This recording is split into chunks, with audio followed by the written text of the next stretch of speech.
Δεν ξέρεις αν πρέπει να διαφημιστείς στην Google ή στο Facebook? Πάμε να σου δείξω ποια είναι η διαφορά και τι σε συμφέρει περισσότερο. Είμαι ο Κώστας από τη Like Media και σου δείχνω τεχνολογικά και marketing tips. Πάμε να δούμε. Η Google είναι για εκείνους που ήδη ψάχνουν για αυτό που πουλάς. Δηλαδή υπάρχει μια ανάγκη και πληκτρολογούν κάτι σχετικό. Παράδειγμα, δικηγόρος Πειραιά, αντρικά παπούτσια, προσφορές. Εκεί πληρώνεις για να εμφανιστείς όταν υπάρχει πρόθεση για αγορά. Αντίθετα με το Facebook και το Instagram, δηλαδή στα social media, σε δείχνει σε κόσμο που δεν σε ψάχνει, αλλά μπορεί να τους ενδιαφέρει η προσφορά σου.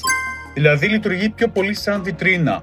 Ας πούμε ότι έχεις μια βιτρίνα, ένα μαγαζί, περνάνε από έξω, βλέπουν το προϊόν σου, βλέπουν την προσφορά σου και άμα τους ενδιαφέρει μπαίνουν μέσα για να αγοράσουν.